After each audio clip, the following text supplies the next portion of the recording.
look at it. Everything is gone because of you. How could you just stand there? They said my house was an eyesore to the community. They said it violated the aesthetic integrity of new development and needed to be removed.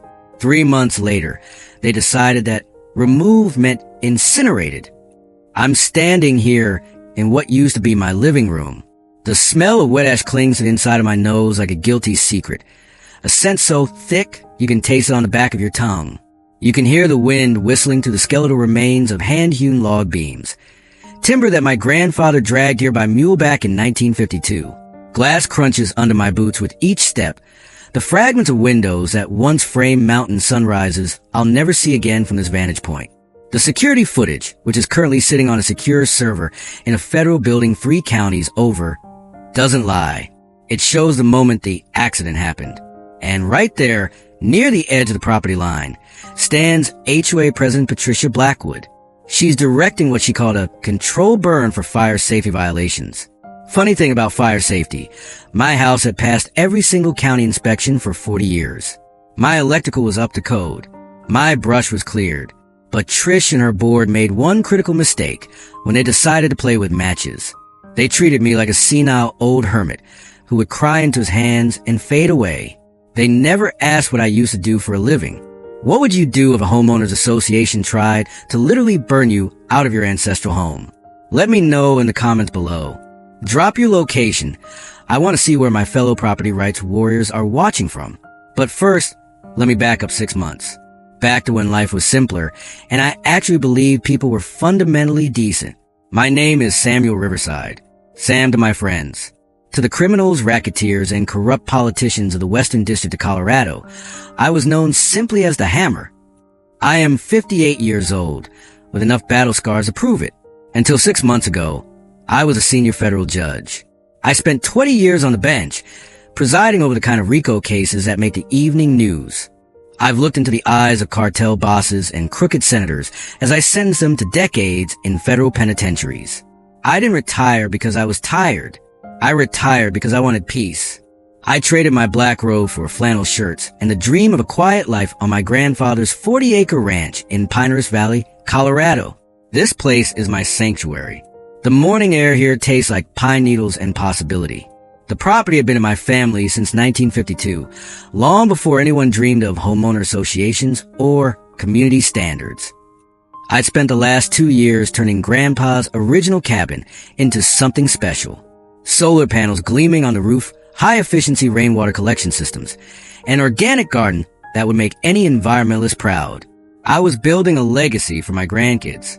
That's when Patricia Blackwood entered my life, like a perfectly manicured tornado. Trish was 52 years old with aggressive blonde highlights that screamed, "I want to speak to your manager." She had moved to our valley 3 years earlier, fresh from a messy divorce that left her with a shiny real estate license and enough bitter energy to power a small city.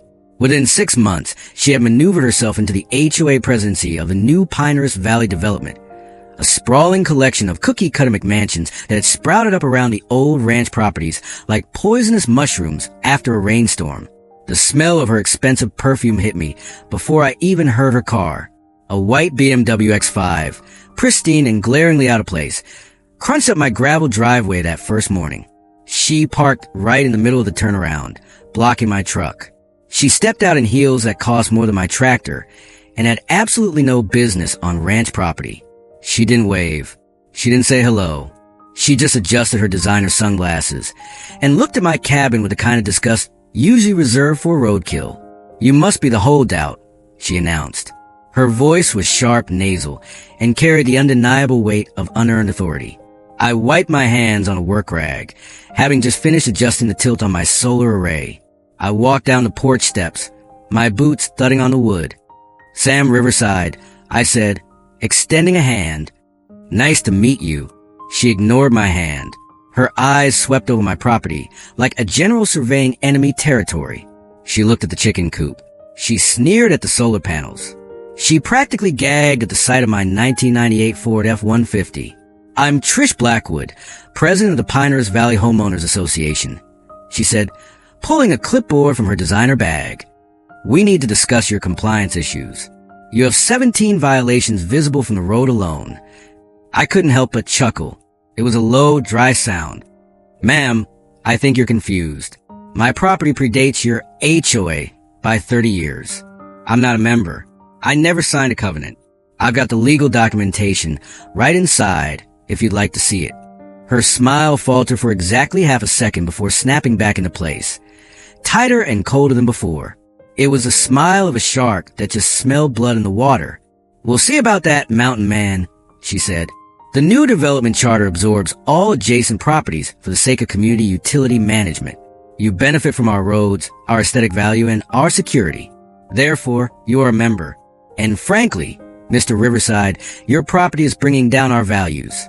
That, she waved a dismissive hand at my cabin, shack is an eyesore. It doesn't fit the Pinterest aesthetic.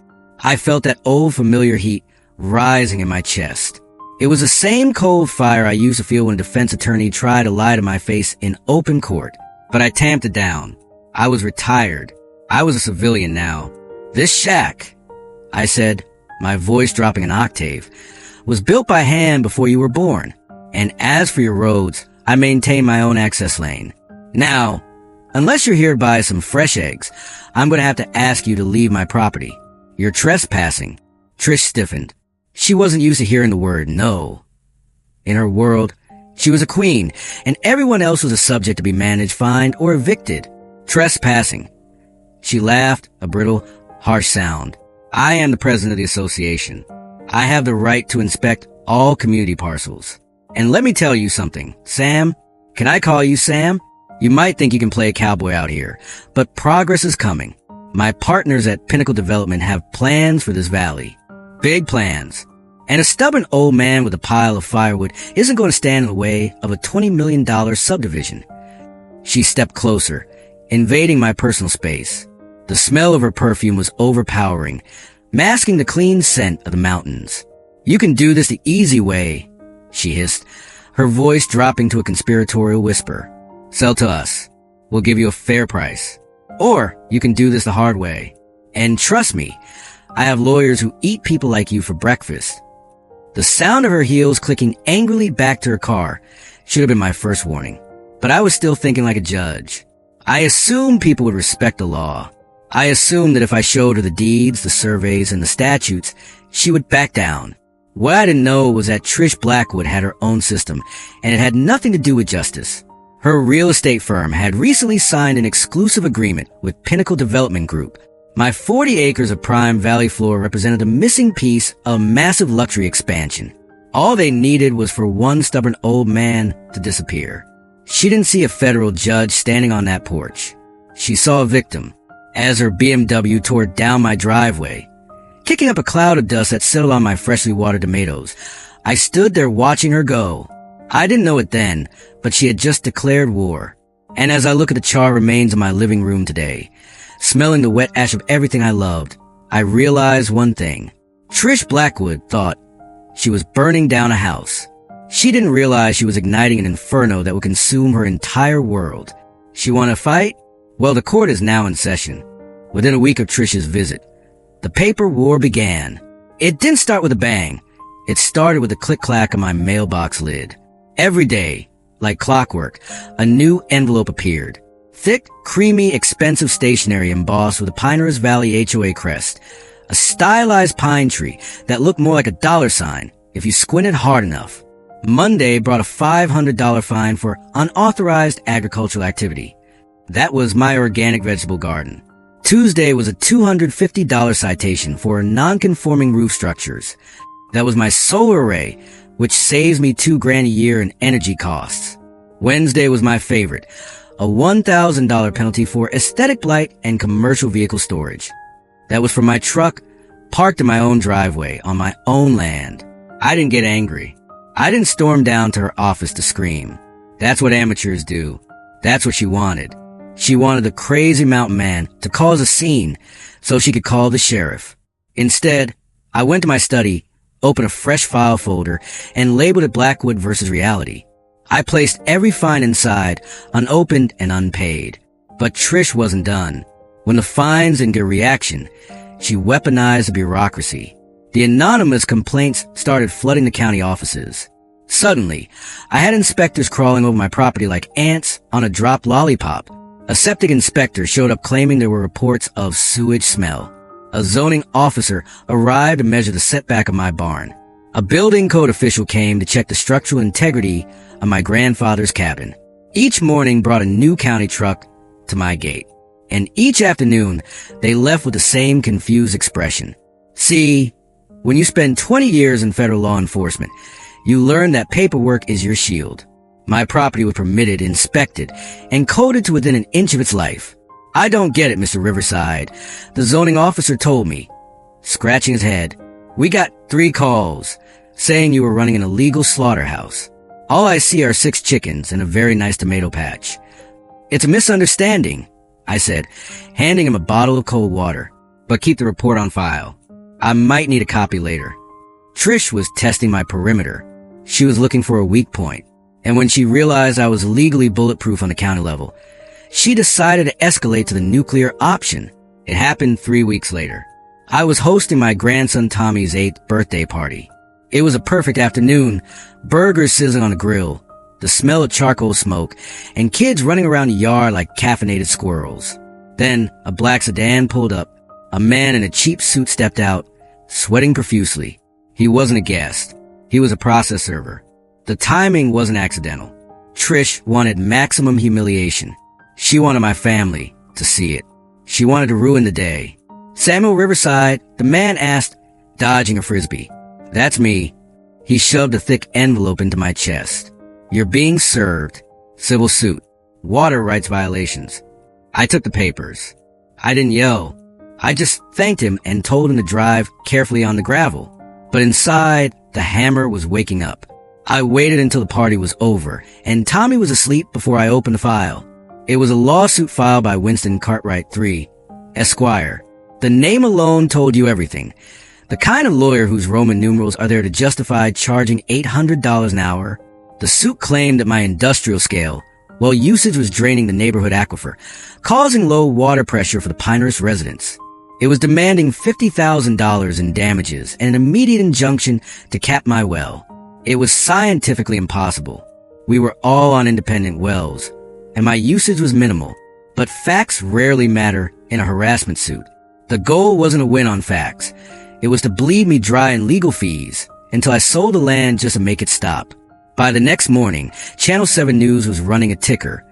Reclusive landowner hoards water while neighbors suffer. Trish had turned conservation into conspiracy in less than 24 hours.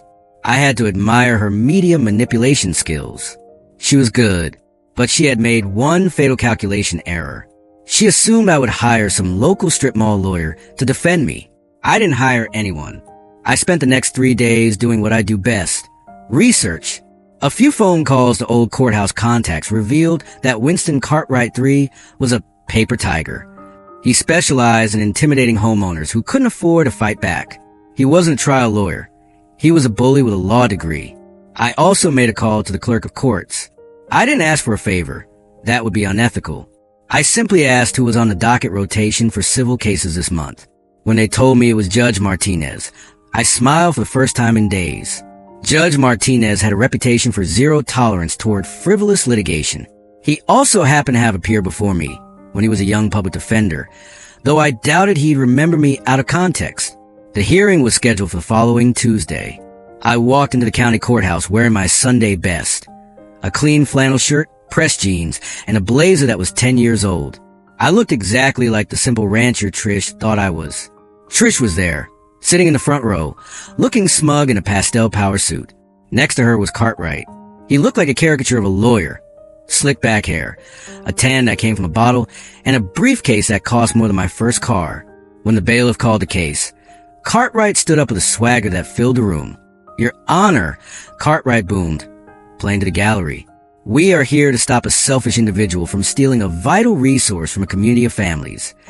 He launched into a 15-minute speech that was heavy on adjectives and light on law. He used words like egregious, malicious, and hydrotheft. Judge Martinez listened, his face unreadable. Then he looked at me. Mr. Riverside, where's your counsel? I stood up. I didn't hunch. I didn't stutter. I stood with the posture of a man who had commanded federal courtrooms for 2 decades. "I am appearing pro se, Your Honor," I said. My voice was calm, resonant, and projected to the back of the room. Cartwright smirked. He whispered something to Trish, and she giggled. They thought it was over. "Very well." Martinez said, "Proceed." "Your Honor," I began, skipping the theatrics. The plaintiff's claims violate basic hydrogeology, specifically Darcy's law regarding fluid flow through porous media. Cartwright's head snapped up. I pulled a document from my satchel. I have here a certified geological survey from the U.S. Geological Survey, dated 1995 and recertified last week. It clearly shows that my property sits on a deep rock aquifer, totally separate from the shallow alluvial table the subdivision uses. I cannot physically steal their water, even if I pump 24 hours a day. I walked to the bench and handed the file to the bailiff. Furthermore, I would like to submit into evidence the plaintiff's own water usage records, obtained through public utility filings. The pressure drop in Pinehurst Valley coincides exactly with the filling of a new community Olympic-sized swimming pool, a project approved by Ms. Blackwood herself. The silence in the courtroom was absolute. You could hear the hum of the air conditioning. Judge Martinez flipped through the papers. He looked at the charts. Then he looked at Cartwright, whose seemed to be fading rapidly. "Mr. Cartwright," Martinez said, his voice dropping to a dangerous low. "Did you review the geological surveys before filing this motion?" Well, Your Honor," my client assured me. Cartwright stammered. "Your client is a real estate agent, not a geologist." Martinez snapped. "Mr. Riverside has presented irrefutable evidence that this claim is physically impossible. This is a waste of the court's time." Martinez slammed his gavel. "Case dismissed with prejudice." "And Mr. Cartwright? I am awarding the defendant full legal costs for his preparation time and travel. Do not bring nonsense into my courtroom again." The look on Trish's face was worth every second of stress. Her mouth hung open slightly, her eyes darting between me and the judge. She couldn't process it. The hillbilly had just outlawyered her high-priced shark. "You didn't tell me he was a lawyer," Cartwright hissed at her as he shoved papers into his briefcase. "He's not," she shrieked, forgetting where she was. "He's just a—" "Silence," the bailiff barked. I gathered my papers calmly. I didn't gloat. I didn't smile. I just walked out. But the real fireworks happened in the parking lot. Trish was waiting by my truck. The smugness was gone, replaced by a raw, ugly fury. The afternoon sun glinted off her diamond wedding ring, a trophy from a marriage she'd probably litigated to death. "You think you're so smart," she snarled, stepping in front of my door. "You think because you read a few books you can humiliate me?" "I didn't humiliate you, Trish," I said, opening my truck door. "The facts humiliated you. Go home. Leave me alone." She grabbed the door handle, preventing me from closing it. Her face was inches from mine. I could see the veins pulsing in her neck. "This isn't over, you old fool," she whispered. "Lawyers are expensive, fine. But there are other ways to deal with trash like you. You want to live in the dark ages? Fine. We'll see how you like it when the lights go out." She stormed off toward her BMW, her heels clicking like gunshots on the asphalt. She peeled out a lot, leaving black tire marks that probably violated 3 municipal ordinances. I watched her go, a knot of unease forming in my stomach. I had won the legal battle, but I had escalated the war. Trish Blackwood wasn't going to sue me again. She was done with the law. And as I drove home, watching the sunset paint the sky in shades of bruised purple, I realized she was right about one thing. The lights were about to go out. Winning in court is a lot like kicking a hornet's nest. You might feel a moment of satisfaction when your boot connects, but you'd better have a plan for what happens when the buzzing starts. I drove home from the courthouse that Tuesday feeling a sense of calm. I thought I had sent a message. I know the law, so back off. But I had miscalculated. To a narcissist like Patricia Blackwood, using the law against her wasn't a defense. It was an insult. It was a challenge to her absolute authority. And since she couldn't beat me in a courtroom where rules mattered, she decided to drag the fight into the mud, where she made the rules. 2 weeks after her humiliation, Trish decided to get creative with infrastructure warfare. I woke up on a Tuesday morning to a sound I hadn't heard in years. Absolute silence. No hum of the refrigerator. No whir of the ceiling fan. No soft beep from the coffee maker. I checked the breaker box. Nothing tripped. I walked outside to check the meter. It was dead. I called the power company, expecting to hear about a down line or a blown transformer. Instead, the customer service rep sounded confused. Mr. Riverside, our records show an emergency safety disconnect order was filed for your property at 2 a.m. Safety disconnect? I asked, my grip tightening on the phone. My wiring is brand new. Who filed the order? It says here, the local community infrastructure liaison reported sparking lines and an immediate fire hazard. We have to keep it off pending a full inspection. Earliest we can get a crew out is next Thursday. The community infrastructure liaison. I didn't need a law degree to guess who appointed that position. It was a phantom title for Trish's cronies. I spent the next 3 days living like it was 1850. I lost $200 worth of venison in the freezer. I had to run my backup generator sparingly to keep the well pump running, listening to its gasoline chug echo through the silent valley. It wasn't about the electricity. It was about the message. I can touch you inside your own home. But Trish was just warming up. By Thursday, the siege moved from the wires to the asphalt. I was heading into town to buy more fuel for the generator when I saw the orange cones. A massive road closed sign blocked the only access road leading to my property and the 3 other ranches behind the new development. A construction crew was parked there. Or rather, they were staged there. A steamroller sat in the middle of the lane, cold and silent. 2 guys in neon vests were leaning against a pickup truck, smoking cigarettes and looking bored. Roads close, pop. One of them said, barely looking up from his phone, emergency culvert collapse. County orders. Collapsed? I got out of my truck. I drove over this culvert yesterday. It was fine. Well, it ain't fine now. Might take weeks. Concrete needs a cure. You can park here and walk, but no vehicles through. Weeks. I looked at the collapsed section. It was a pothole. A single pothole that you could fix with a bucket of cold patch in 20 minutes. But they had dug it out, surrounded it with barricades, and effectively turned my home into an island. Delivery trucks couldn't reach me. The mail carrier suspended service due to blocked access. I had to park my truck half a mile away and hike through the woods with grocery bags cut into my hands, slipping on pine needles, feeling every year my age in my knees.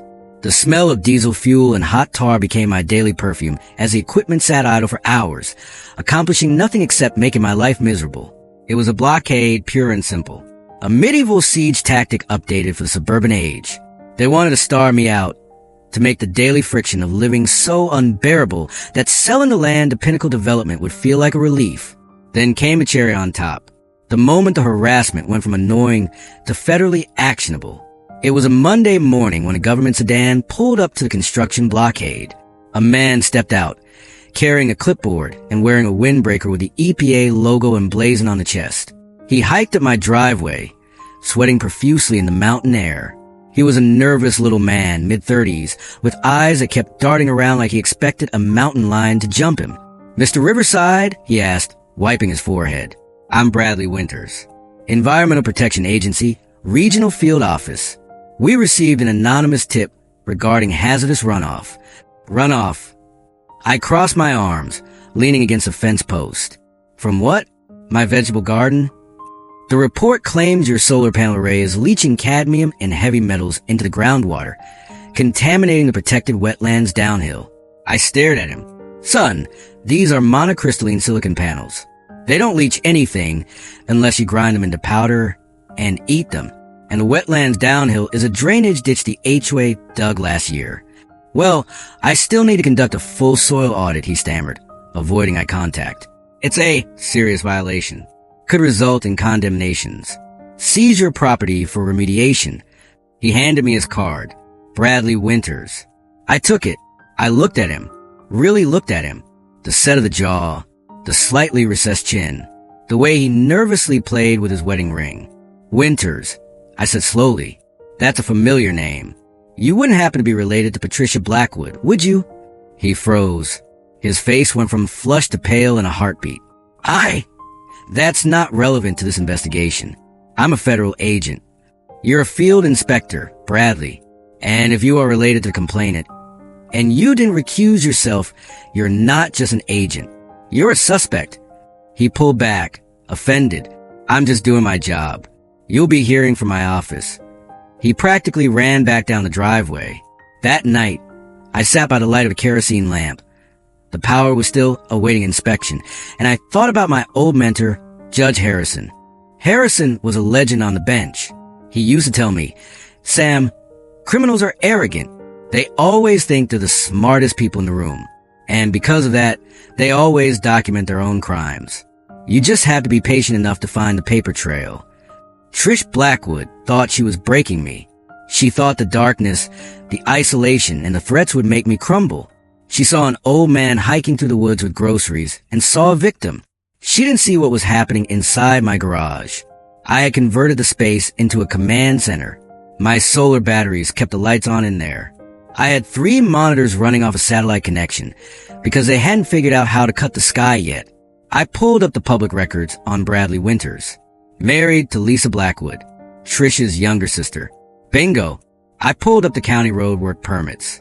There weren't any. The emergency repair was unauthorized. The company, Pinehurst Paving, was registered to a P.O. box shared by Trish's real estate firm. Bingo. I pulled up the power company logs. The safety disconnect order had been called in by a Richard Payton Jr. I ran the name. He was the son of Richard Payton Sr., a city councilman who just happened to be on the board of Pinnacle Development. I wasn't just a homeowner anymore. I was an investigator building a RICO case. The smell of fear was stronger than the coffee in my mug, but it wasn't my fear. It was the frantic, desperate energy of a group of people who had overextended themselves. They were breaking federal laws, wire fraud, mail fraud, conspiracy, abuse of authority, all to secure a land deal. I looked at the wall where I had taped up the photos I'd taken with my telephoto lens. Photos of the idle construction crew. Photos of Bradley Winters shaking hands with Trish in the parking lot of a diner 3 towns over. You want a siege, Trish? I whispered to the empty room. Fine, but you forgot one thing about sieges. They work both ways. You're trying to keep me in, but what you've really done is lock yourselves in here with me. I picked up the phone. I didn't call a lawyer. I called the FBI cybercrime unit. It was time to call in some favors. I once had a clerk, fresh out of Yale Law, who asked me how I slept at night after sending men to prison for the rest of their natural lives. I told him the truth. I sleep just fine because I don't send them there. They send themselves. They build the cage, bar by bar, with every lie, every bribe, and every cut corner. My job is just to turn the key. Trish Blackwood was busy building her cage, but she was building it in the dark. It was time to turn on the lights. My war room in the garage became the center of my universe. I moved a cot in there, sleeping in shifts between analyzing documents and monitoring the security feeds. The isolation Trish had engineered backfired beautifully. By cutting me off from the world, she gave me the one thing a prosecutor needs most: uninterrupted focus. My first move was to break the narrative. Trish controlled the neighborhood gossip and the HOA newsletter. I needed a louder megaphone. I contacted Miranda Torres, an investigative reporter at Channel 7 who had made a name for herself exposing government corruption in Denver. Miranda was sharp as a tack, cynical, and hungry for a story that would get her out of the cat stuck in a tree cycle. We met at a roadside diner 2 towns over, far away from Trish's prying eyes. I slid a manila envelope across the Formica table. It contained the photos of the infrastructure repair crew sleeping in their trucks, the EPA agent's relationship to Trish, and the preliminary title searches linking Trish's real estate firm to the shell companies doing the work. Miranda flipped through the photos, raising an eyebrow. This is good, Judge, but it's circumstantial. It's small-town corruption. I need a smoking gun. I need money trails. I need victims. You'll get them, I promised. Run the story on the road blockade. Ask why a county repair crew is blocking access to a private residence without a permit. Stir the pot. The rats will start running. Within 48 hours, Channel 7 ran a 3-minute segment titled HOA Gone Rogue. It wasn't an expose yet, just a question. But it was enough. The phone lines at the county commissioner's office lit up. The construction crew miraculously finished their work and vanished overnight. My road was open again. But the real breakthrough didn't come from the media. It came from the library. I was at the local library, using their public terminal to cross-reference business filings. My home internet was still mysteriously spotty when a shadow fell across my keyboard. I looked up to see an elderly woman holding a stack of books. It was Margaret Taylor. I knew her by sight. She drove a beat-up Subaru and always waved when she passed my property, unlike the others who stared straight ahead. She was 73, a retired school librarian with thick glasses and the kind of deceptive frailty that masked a spine of steel. "Judge Riverside," she whispered, looking around to ensure we were alone in the reference section. "Mrs. Taylor." I nodded. "I saw the news segment," she said, clutching her books tighter. "About the road. And the water." She paused, taking a breath. "You're not the only one, you know." I suspected as much. "I was on the board," she continued, her voice trembling slightly. "Back when it started, before Trish changed the bylaws. Before she pushed us out."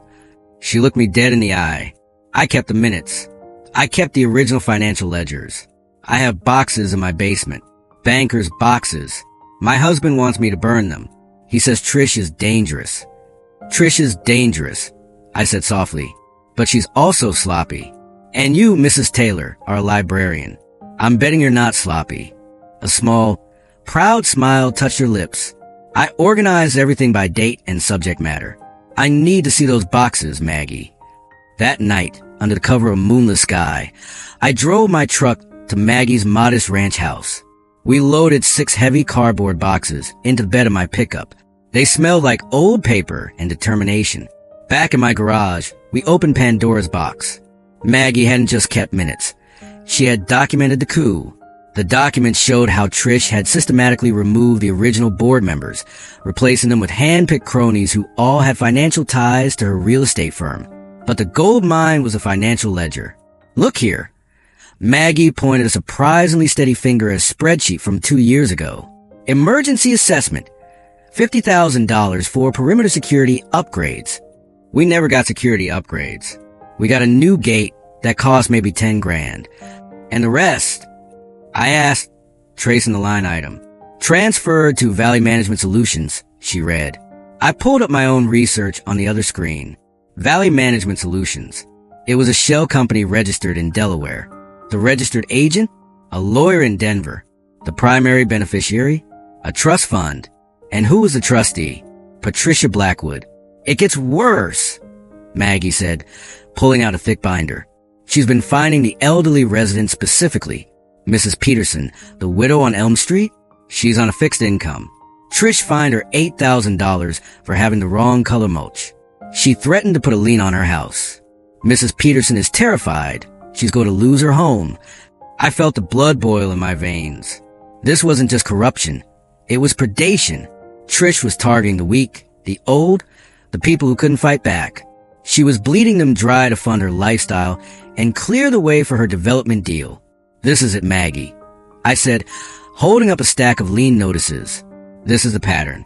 This is the Racketeer Influenced and Corrupt Organizations Act. Rico, can we stop her?" Maggie asked, her eyes wide behind her glasses. "We're not just going to stop her," I said, pinning a flowchart of the money laundering scheme to my wall. "We're going to dismantle her." But I knew that legal evidence was enough. I needed to break Trish's psychological hold on the neighborhood. She ruled by fear. She kept the neighbors isolated, afraid to talk to each other, afraid to compare notes. "Maggie," I said, turning from the wall, "how many people in the valley do you think hate Trish as much as we do?" "Most of them," she admitted, "but they're scared." "Fear dies in the sunlight," I said, "and it dies over good food. I'm throwing a barbecue." "A barbecue?" Maggie looked at me like I was insane. "You're the dangerous hermit. Trish told everyone you have a cache of illegal weapons and a manifesto." "Exactly. It's time they met the real Sam Riverside." I organized it for the following Saturday. I didn't send invitations through the mail. Trish would intercept them. Maggie and I hand-delivered them, knocking on doors, talking to people face to face. "Hi, I'm Sam. The guy Trish says is poison the water. I'm smoking a brisket for 12 hours this Saturday. Come by. See the compound for yourself. If you don't like the food, you can report me." The first hour was tense. Only Maggie and her husband showed up. I stood by the smoker, wondering if I had miscalculated. Then a beat-up truck rolled in.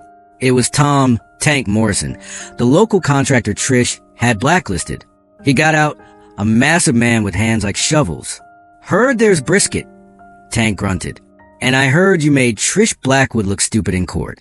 I figured I owed you a beer." Then Mrs. Peterson arrived, carrying a Jell-O mold and looking terrified but defiant. Then the Johnsons. Then the young couple from the new development who had been fined for their stroller being on the porch. By 2 p.m., I had 40 people in my yard. The sound of children's laughter mixed with the sizzle of meat and the clinking of beer bottles. But the most important sound was the conversation. "She fined you for that too?" I thought I was the only one. She told me my dues went to road repair, but the road is still broken. The walls of isolation were crumbling. They were comparing notes. They were realizing that the monster wasn't the crazy judge on the hill. The monster was a woman in the white BMW who was stealing their money. I stood on my porch, watching them, watching a community form out of shared trauma and good brisket. I saw Maggie talking to Tank, showing him copies of the invoices for fake road work. I saw Tank's face turn a dangerous shade of red. Trish had tried to build an empire on silence. Today, I broke the silence. But as I looked toward the tree lean, I saw a familiar black sedan parked on the county road. Trish was watching, and I knew that seeing us together, happy, united, and talking, would terrify her more than any subpoena ever could. She was losing control. And when a control freak loses control, they get desperate. "Enjoy the party, Trish," I muttered, raising my beer to the distant car. Because the hangover is going to be a bitch. In the criminal justice system, there are unwritten rules. Even the cartels, for the most part, understood them. You don't go after the attorney's kids. You don't bomb the judge's house. You fight your battles in the streets or in the courtroom.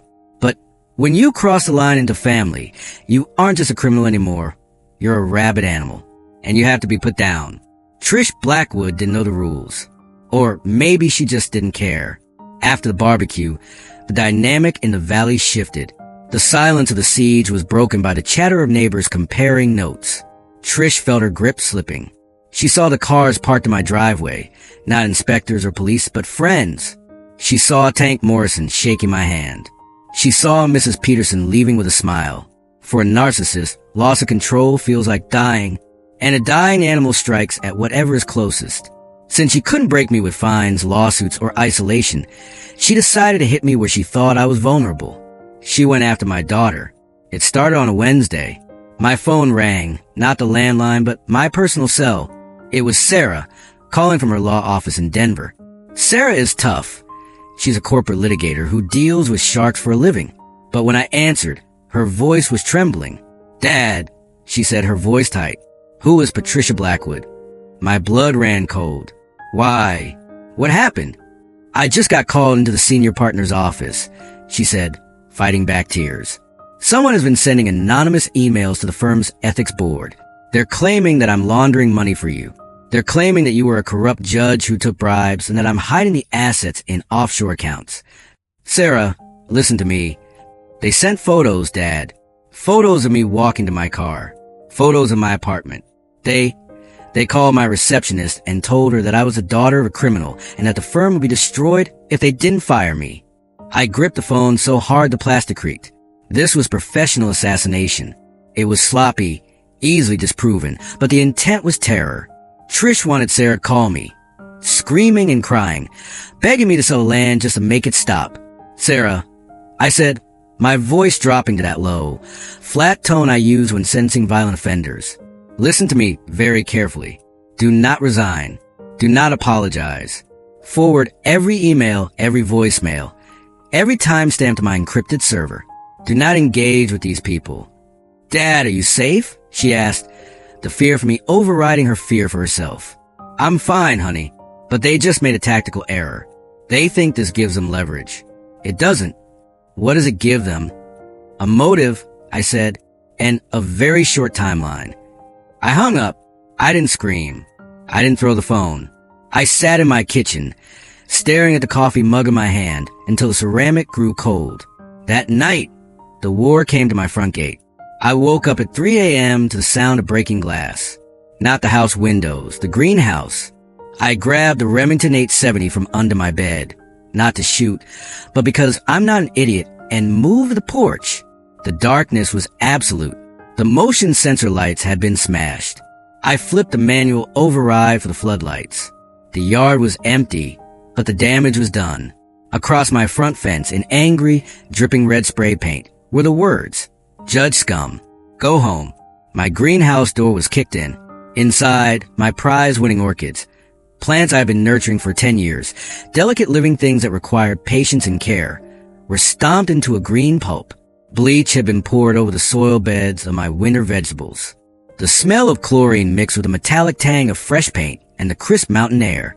It wasn't just vandalism. It was a violation. It was a message. We can destroy what you love. The next morning, the psychological warfare intensified. Flyers appeared on windshields and doorsteps throughout the neighborhood. They featured a grainy, distorted photo of me, taken with telephoto lens while I was working the yard, with bold text, "Dangerous criminal living among U.S." The text was a masterpiece of defamation. It claimed I was a disgraced official hiding from a massive scandal. It urged residents to protect your families and report suspicious activity. The community polarized faster than oil and water. The newer residents, the ones who bought into the pinerous dream of exclusivity, crossed the street when they saw me.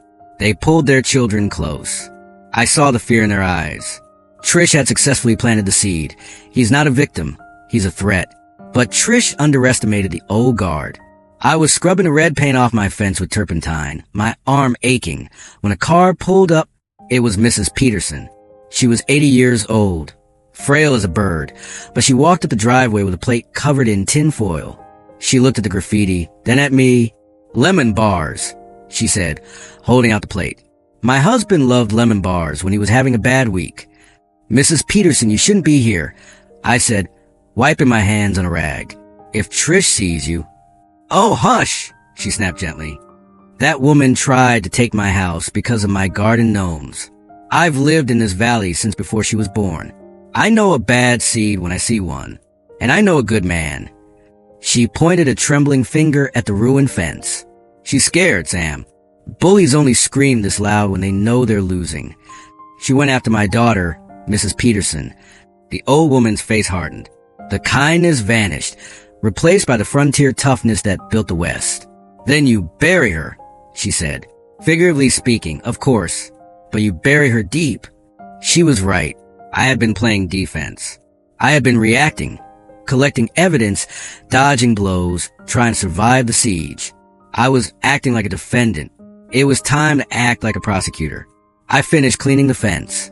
I took photos of the damage. I bagged soil samples from the bleach garden beds. I downloaded the email Sarah had sent me. Then I walked into my garage and looked at the evidence board. The web of corruption was there, the shell companies, the kickbacks, the nepotism. But now it wasn't just about money. It was about malice. By attacking Sarah, Trish had moved the jurisdiction. This wasn't just a civil rights violation or an HOA dispute. Using electronic communications to harass and intimidate across state lines? That's federal. Stalking? Federal. Conspiracy to cause emotional distress? We could work with that. I picked up the phone and dialed a number I hadn't used in 5 years. FBI Cybercrimes Division, Agent Miller speaking. "Miller," I said, "it's Riverside. The Hammer." There was a pause, then a surprised laugh. "Judge, I thought you were retired. Catching trout and growing tomatoes." "The tomatoes are dead, Miller, and I'm not retired. Not anymore." "What do you need?" "I need a trace on a series of anonymous emails sent to a Denver law firm. And I need a background check on a private investigator who's been photographing a federal judge's family. Give me the headers. We'll have an ID in an hour." "And Miller?" "Yeah, Judge. I'm putting the band back together. I need Ray Kowalski and Elena Rodriguez. Find them." I hung up. Trish Blackwood wanted a villain? She wanted a dangerous man? Fine. I would give her exactly what she asked for. She thought she was fighting a neighbor. She was about to find out what it feels like to fight the entire United States Department of Justice. The line had been crossed, and there was no going back. You don't survive 20 years in the federal court system by being a lone wolf. You survive by knowing who to call when the wolf is at the door. Trish Blackwood had an HOA board full of sycophants and a lawyer who billed by the minute. I had something better. I had a Rolodex filled with people who hated bullies just as much as I did. The morning after the attack on my greenhouse, my garage ceased to be a place where I store my truck and became a federal command center. I cleared out the tool benches. I set up folding tables. I brought in a commercial coffee maker because sleep was no longer part of the schedule. The team arrived one by one, like characters in a heist movie, each bringing a specific set of skills that Trish Blackwood couldn't even comprehend, let alone counter. First was Detective Ray Kowalski. Ray was my late brother's partner on the force, a retired homicide detective turned private investigator who looked like a vending machine with a mustache. He walked in, took one look at the red spray paint on the fence photos, and cracked his knuckles. Sloppy. Ray grunted. Amateurs use spray paint. Pros use leverage. I'll have the IP addresses for those email threats by lunch. Next came Elena Rodriguez. I had mentored Elena when she was a young prosecutor. Now, she was a civil rights attorney who specialized in housing discrimination. She was sharp, terrifyingly intelligent, and had a smile that could freeze nitrogen. She walked into the garage, dropped a leather briefcase on the table, and looked at the wall of finds. I see a pattern, Sam, she said, not wasting time on pleasantries. She's not just finding people. She's targeting protected classes. Elderly, single women, minorities. This isn't just harassment anymore. This is a Fair Housing Act violation. That's federal. Then there was Tom Tank Morrison, the contractor. He brought blueprints, county maps, and a personal grudge the size of the Rockies. Trish had cost him his livelihood with her lies. He was here to return the favor.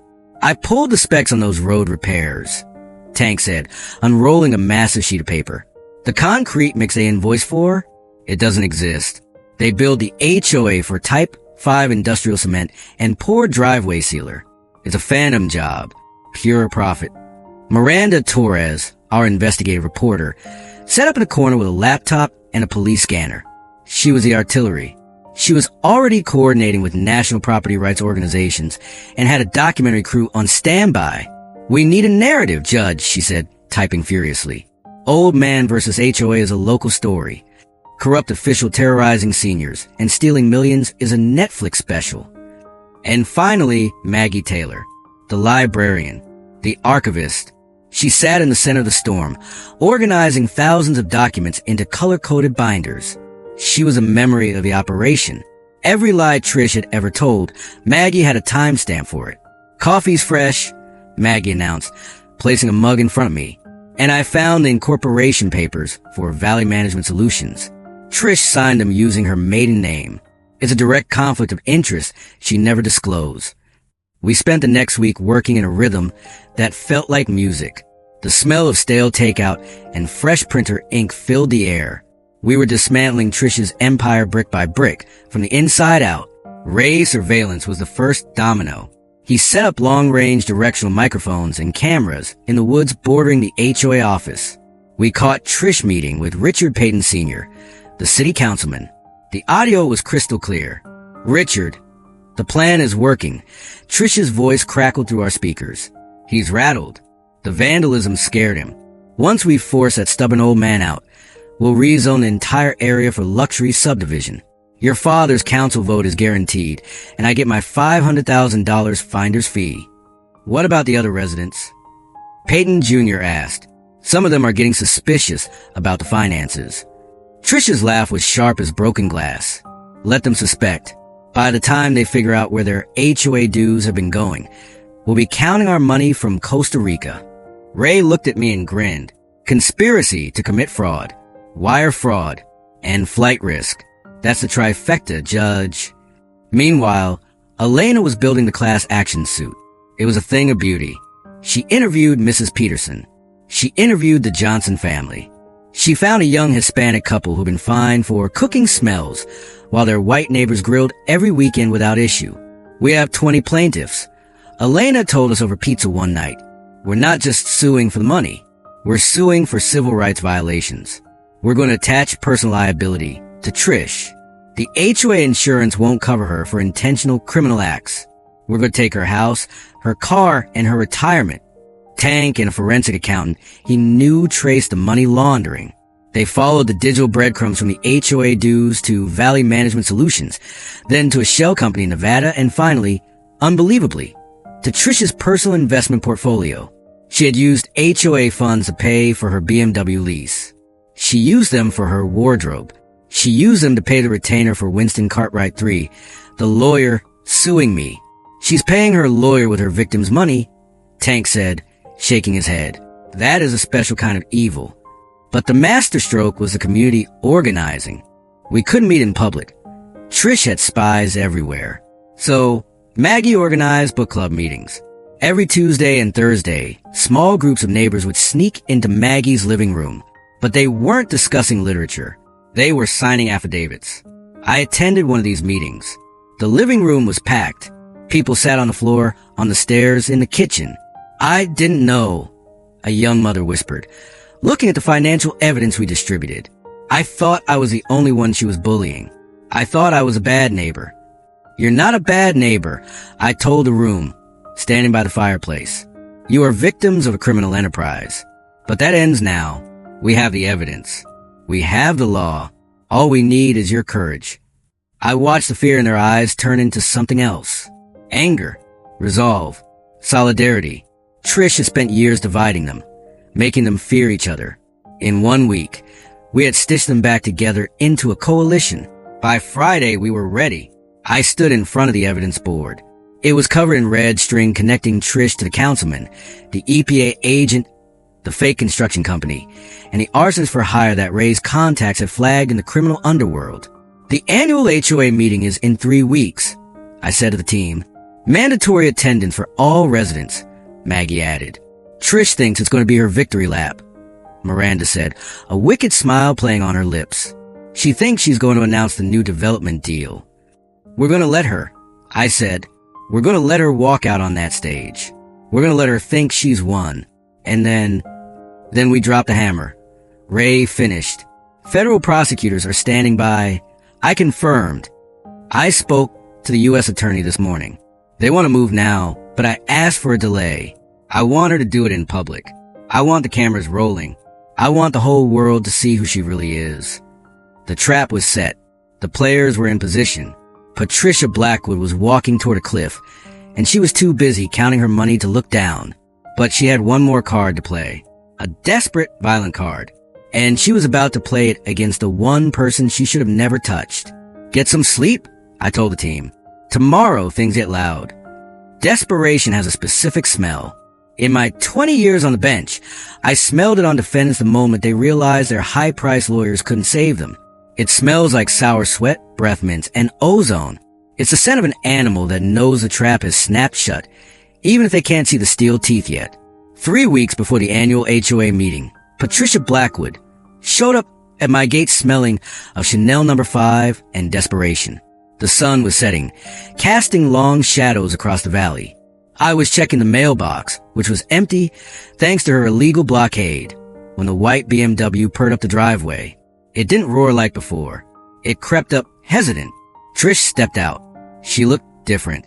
The aggressive highlights were the same, but the foundation on her face was caked a little thicker, trying to hide the dark circles under her eyes.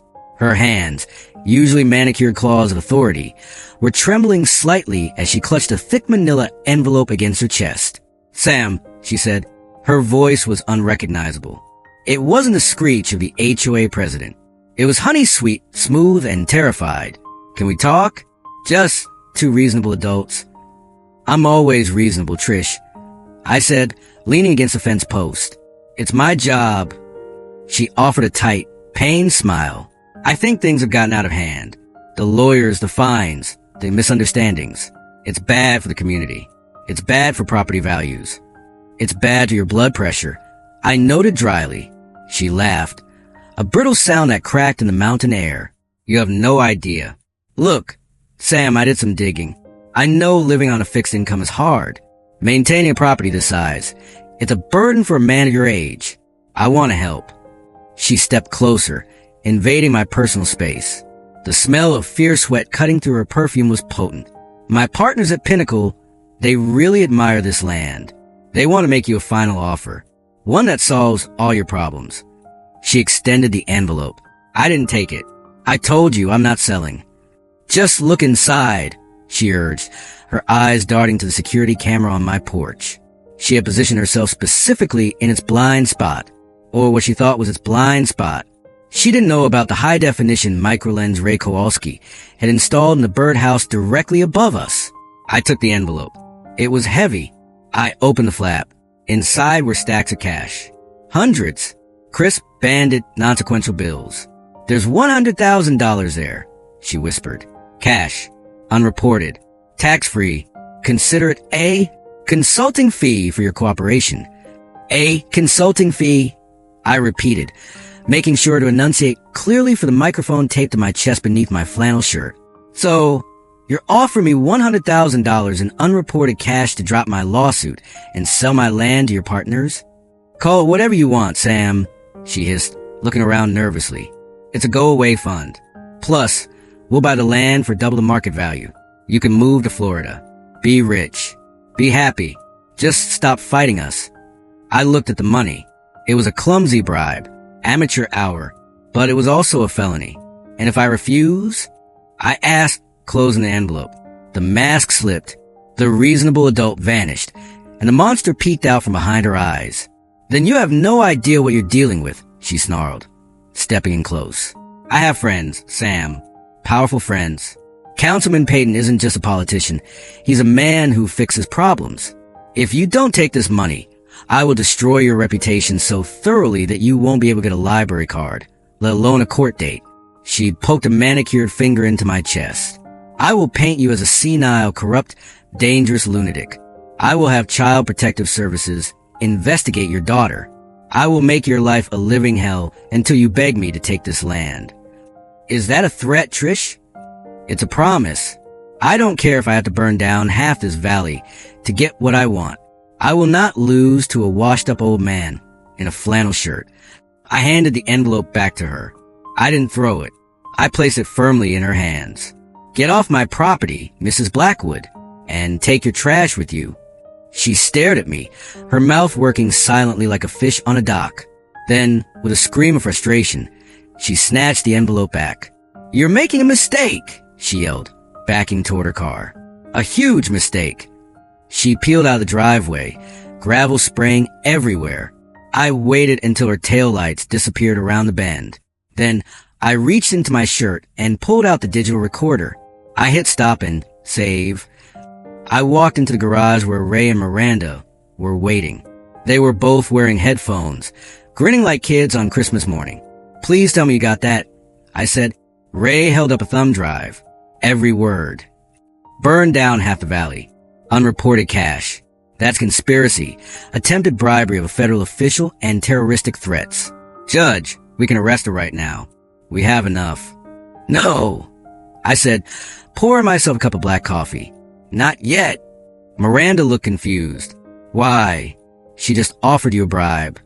Because she's just a middleman, I explained, looking at the evidence board. If we arrest her for bribery, she takes a plea deal. She gets 2 years, maybe probation. She rolls on a small fish, but Councilman Payton walks free. Pinnacle Development denies everything and claims she was a rogue agent. I tapped the photo of Richard Payton Sr. on the wall. I want the councilman. I want the developers. I want the whole rot. And to get them, we need them to commit to the end game. The fire, Ray said grimly. Exactly. She threatened to burn me out. Now that the bribe failed, she has no other options. She's cornered. She has to destroy the house to clear the lot for the deal. It's dangerous, Sam. Ray warned. If she hires a pro, she won't hire a pro. She's cheap. She'll hire an idiot. And we'll be waiting. The fallout from the rejection was immediate. Trish didn't wait until morning. Within 2 hours, the smear campaign went nuclear. Fake social media accounts popped up on Twitter and Facebook, posting elaborate stories about how Samuel Riverside was investigated for taking bribes from cartels in the 90s.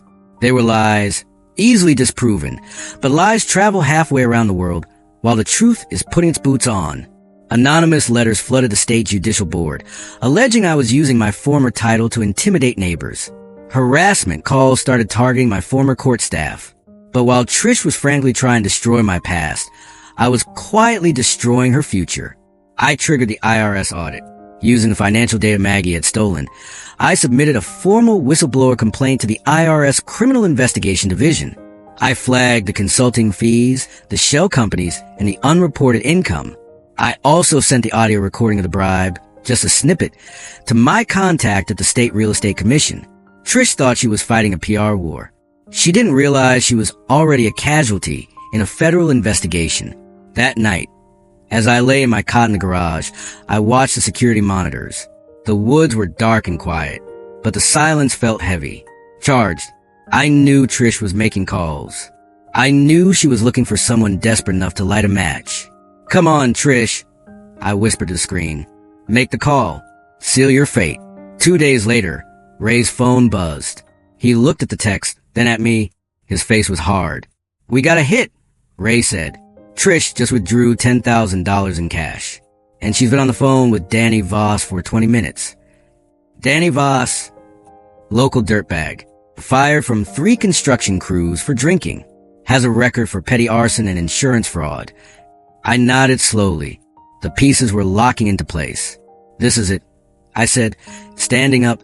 "She's crossed the Rubicon. Get the team ready. We're not just watching anymore. Tonight, we go hunting." There is a specific kind of silence before tragedy. It's not peaceful. It's heavy, pressing against your eardrums like the air before a thunderstorm breaks. 2 weeks before the annual HOA meeting, that silence settled over my ranch. Trish Blackwood had run out of legal options. The fines hadn't broken me.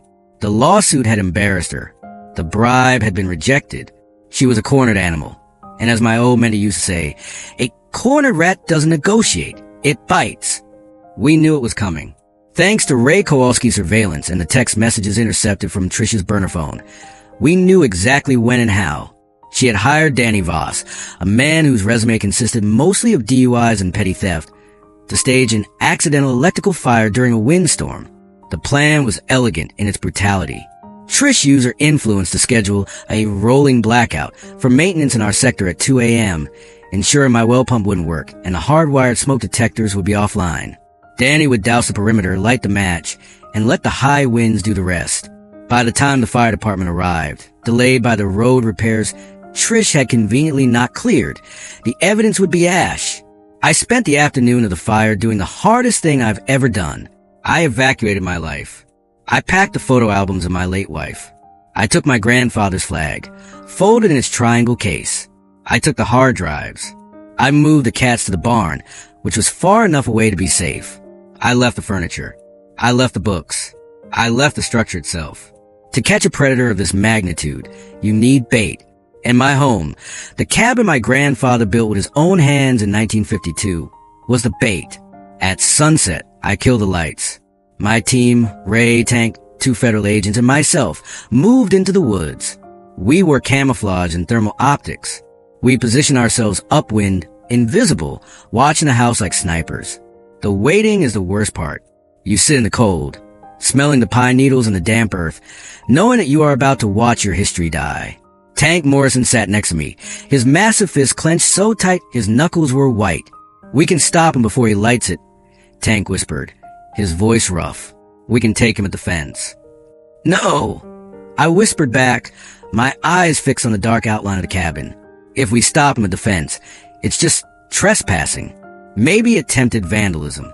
Trish walks. We need the act. We need the felony. We need the fire." It was a cold calculation. A judge's calculation. Sacrificing the pawn to take the queen. At 1:55 a.m., the streetlights at the end of the lane flickered and died. The valley plunged into darkness. Trish's blackout was right on schedule. At 2:03 a.m., a rusted pickup truck rolled down the lane, headlights off. It stopped 50 yards from the gate. Through the thermal scope, Danny Voss glowed like a neon ghost. He hopped the fence, carrying 2 heavy jerry cans. He moved with the arrogance of a man who thinks he's invisible, unaware that 4 high-definition cameras were tracking his every step, recording in 4K resolution. He worked methodically, splashing accelerant on the porch, the window frames, and the dry wood of the mudroom. The smell of gasoline drifted on the wind, sharp and chemical, overpowering the scent of the forest. I watched him strike the flare. It wasn't a flicker. It was an explosion. The fumes caught instantly, a whoosh of air that sounded like a jet engine. The orange glow illuminated the night, casting long, dancing shadows against the trees. The fire climbed the walls faster than I expected. It ate the dry timber like candy. I watched the flames lick the window where I used to drink my morning coffee. I heard the glass shatter, a sharp pop pop pop that echoed like gunfire. "Now," I said into my radio. Danny turned to run, grinning at his handiwork. He scrambled back toward the fence, adrenaline pumping. He made it 10 yards before the world turned white. For floodlights, powered by independent battery banks I'd hidden in the trees, snapped on simultaneously. The blinding light pinned Danny against the darkness like an insect on a display board. Federal agents dropped to the ground. The voice boomed from the PA system Ray had rigged. Danny froze. He looked left, then right, blinded by the glare. I said down. "Now!" He didn't fight. Cowards never do when the odds aren't in their favor. He crumpled into the dirt, sobbing, hands over his head. Ray and the agents swarmed him. I stayed back for a moment, watching my house burn. The heat was intense now, a physical wall pushing against us. The roof collapsed inward with a sound like a breaking spine, sending a geyser of sparks into the night sky. I felt a tear freeze on my cheek. I wiped it away angrily. That house was my past. But tonight, it was buying my community's future. Danny Voss flipped faster than a pancake. By the time they cuffed him, he was already spilling his guts. "She paid me," he screamed, snot running down his face, mixing with the soot. "Trish, the HOA lady. She gave me 10 grand. I have the cash in the truck. Don't shoot me." He had the cash. He had the text messages on his phone. He even had a diagram she had drawn for him on a napkin from the local diner. It was a perfect package of evidence. Arson for hire, conspiracy, destruction of property, attempted murder. The fire department arrived 20 minutes later. They saved the barn and the surrounding woods, but the cabin was gone. Just a smoking stone chimney, standing like a tombstone in a graveyard of ash. The neighborhood woke up. People gathered at the police line, faces pale in the flashing red and blue lights. I saw Mrs. Peterson weeping openly, holding her hand to her mouth. I saw the Johnsons hugging their kids. They saw the destruction. I saw the evidence. But Trish wasn't done. She made her biggest and final mistake the next morning. While the embers were still smoking, she called Channel 7 News. She didn't know Miranda was working with me. She thought she was spinning the narrative. I sat in the command center, listening to the live interview Miranda was conducting. "It's a tragedy." Trish's voice came over feed, dripping with fake sympathy. "But frankly, we've been worried about Mr. Riverside's mental state for months. He's been unstable, paranoid, and I know he was in financial trouble. I hate to say it, but I wouldn't be surprised if he set this fire himself to collect the insurance money." I looked at Ray. Ray looked at me. Did she just accuse a federal judge of insurance fraud on live television? Ray asked, incredulous. "She did." I said, a cold smile touching my lips. "Add defamation and obstruction of justice to the indictment." Trish thought she had won. She thought the eyesore was gone, the crazy old man was discredited, and the land was ready for development. She thought the fire had purified the valley of my presence. She didn't realize that fire doesn't just destroy. It reveals.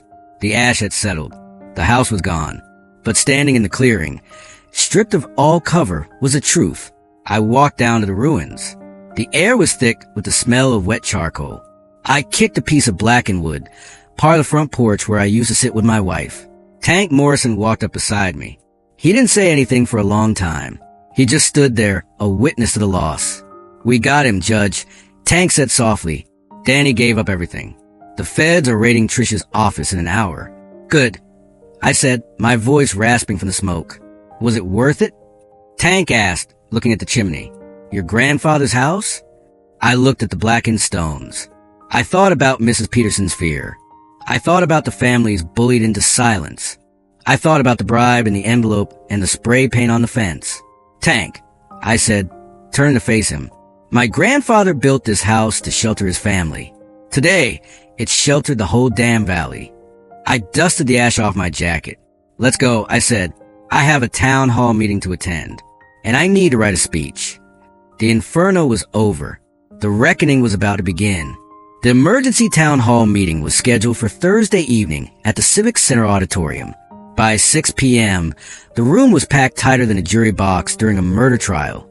Over 400 residents filled every seat. People were standing in the aisles, leaning against the back walls, spilling out into the hallway. The air was hot, smelling of damp coats and nervous sweat. The tension was physical, a static charge waiting for a spark. Trish Blackwood had arranged the stage like a theater set. There was a podium with the HOA crest. Behind it, a projection screen displayed a map of the proposed Pinehurst Valley expansion, the development that was supposed to be built on the ashes of my home. She arrived fashionably late, flanked by her personal attorney and Richard Payton Sr., the city councilman. Trish wore a conservative navy suit, the kind designed to project authority and stability. She had practiced her expression in the mirror. It was a perfect blend of concern, resolve, and victimhood. She walked to the front row, ignoring the whispers, her chin held high. She thought this was her coronation. She thought she was about to announce the removal of the dangerous element from our community. I waited in the wings. Not literally.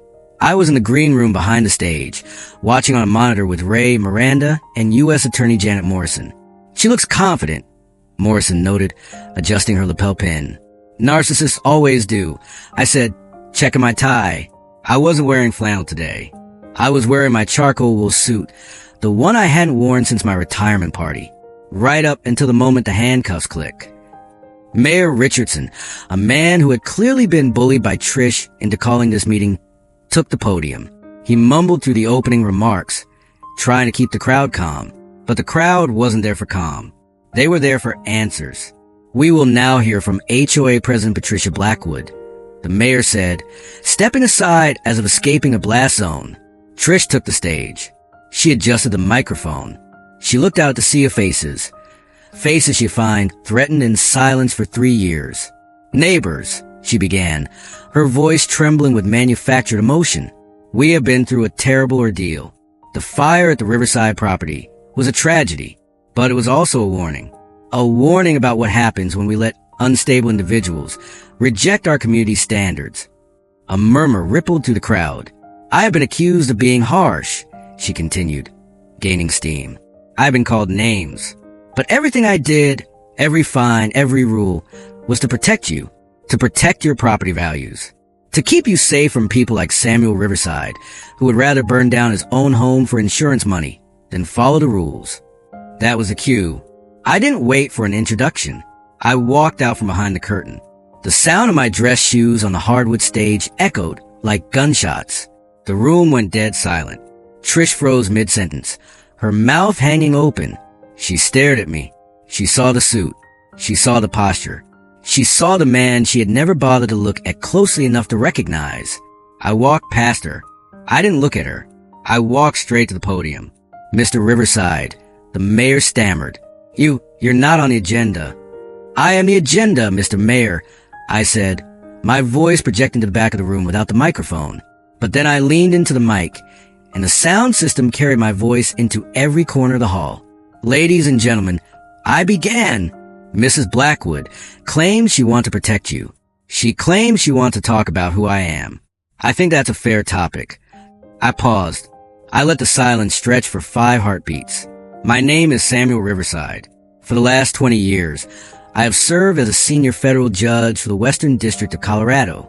The gasp from the audience was audible, a collective intake of breath that sucked the oxygen out of the room. Flashbulbs from the media section, where Miranda had seated her colleagues, started popping like strobe lights. Trisha's face went from pale to the color of old ash. She took a step back, bumping into her attorney. I spent 2 decades presiding over RICO cases. I continued, my voice steady, cold, and relentless. I have sent cartel bosses, money launderers, and corrupt politicians to federal prison. I know what a criminal conspiracy looks like. I know what it smells like. And for the last 6 months, I've been living inside one. This is a lie. Trish shrieked, finding her voice. She lunged toward the podium. He's lying. He's a senile old man. Security.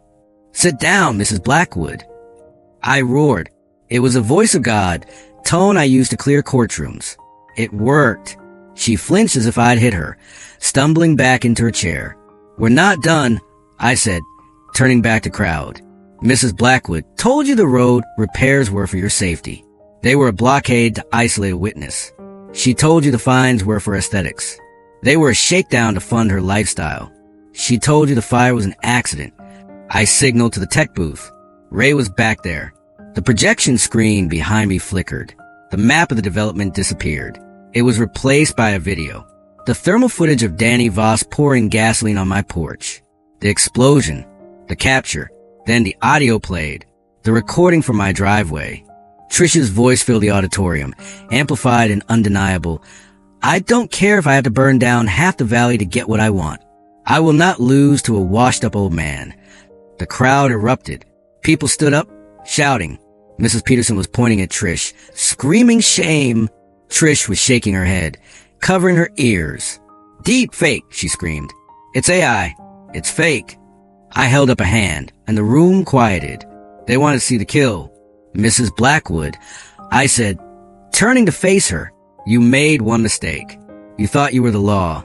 But in this country, nobody is above the law.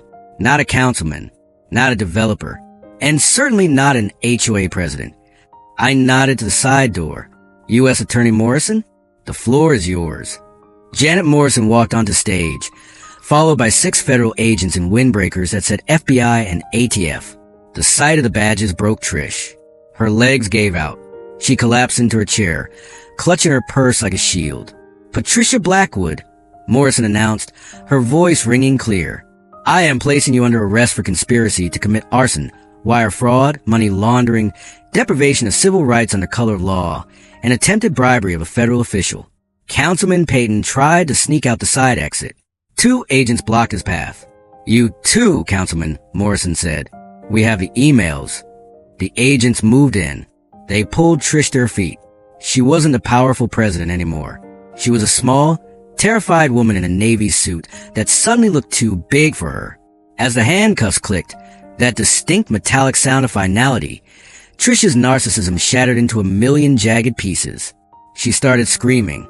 I did this for you, she yelled at the audience, spit fly from her mouth as they marched her across the stage. You ungrateful sheep, I raised your property values. You're nothing without me. Nothing. The audience didn't boo. They just watched. It was a silence of judgment. They watched the woman who had terrorized them for years be dragged away, kicking and screaming, destroying whatever shreds of dignity she had left. When the side doors closed behind her, the room remained quiet for a second. Then it started. One person clapped.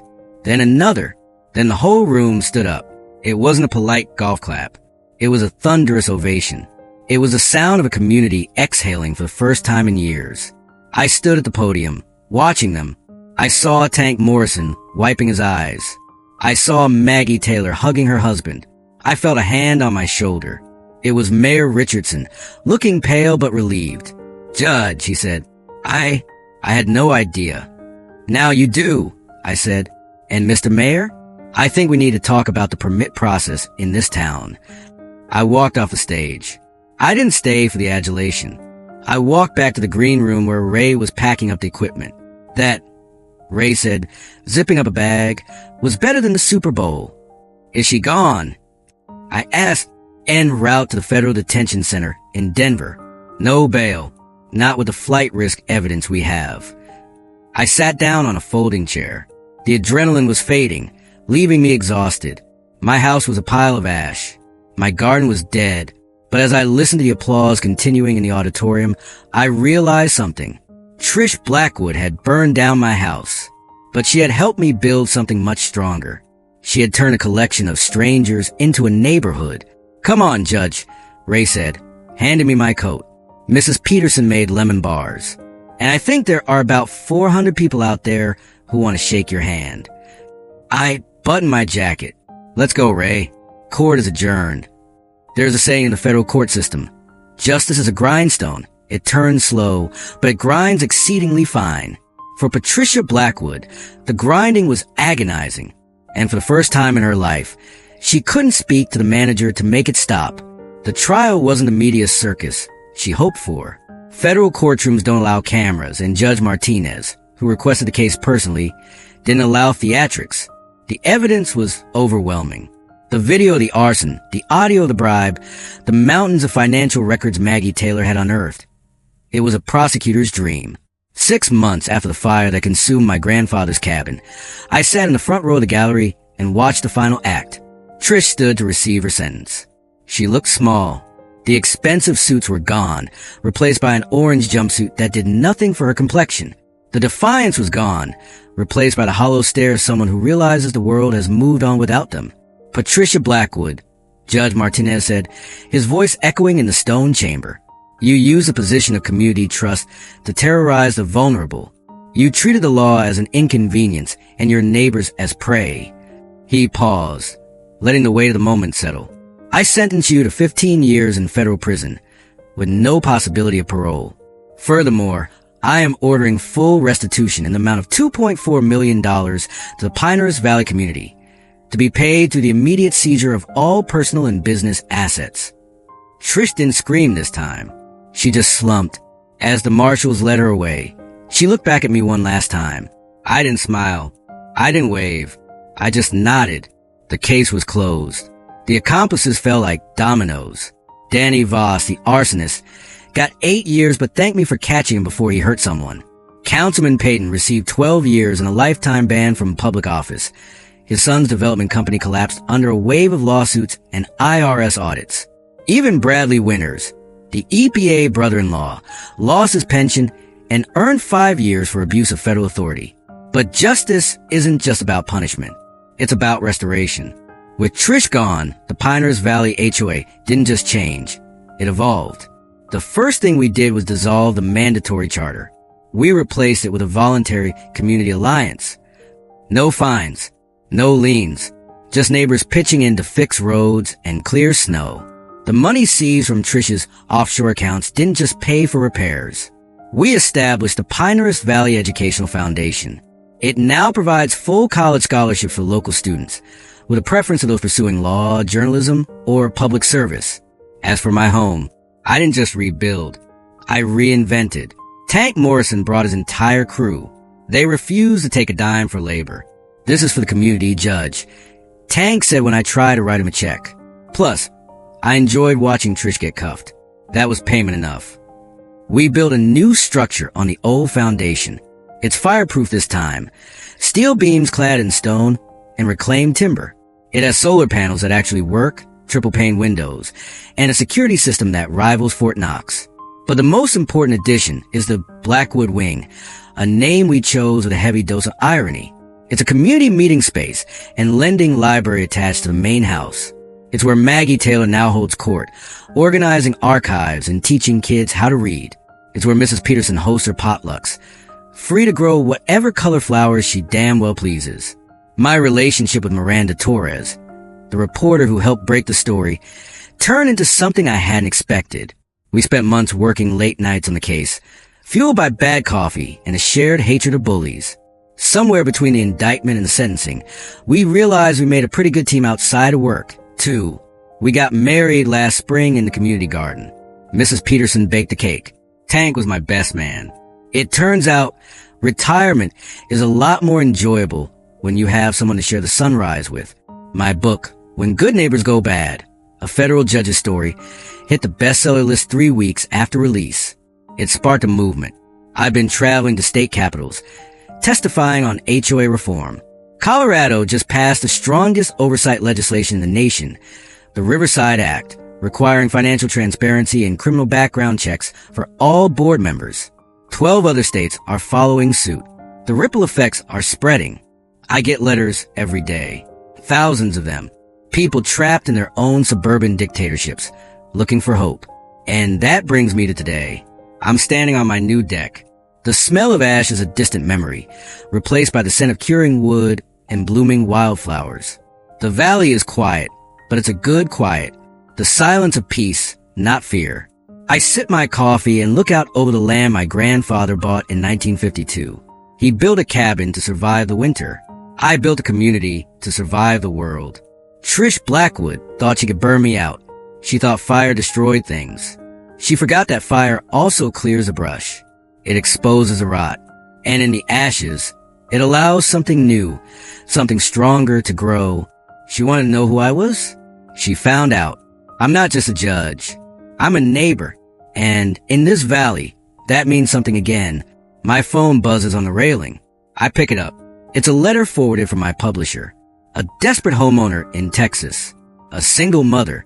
Her HOA is trying to seize her property over a $50 unpaid fine for a non-compliant mailbox. I look at Miranda, who is reading the paper in the sun. She sees the look in my eye. The same look I had when I opened the file on Trish Blackwood. Texas, she asks, smiling. Texas, I confirm. I'll pack the bags, she says. I know a good lawyer down there. I look back at the camera. Trish was right about one thing. I am retired. But justice? Justice never retires. If you're dealing with an HOA from hell, share your story in the comments below. I read every single one. And who knows? The next town hall meeting I crash might be yours. Hit that subscribe button on Karen Stories for more tales of ordinary people fighting back against corruption and entitled bullies. Because your voice matters. Your rights matter. And you matter more than any petty tyrant with a clipboard will ever understand. Stay tuned. The hammer is hitting the road.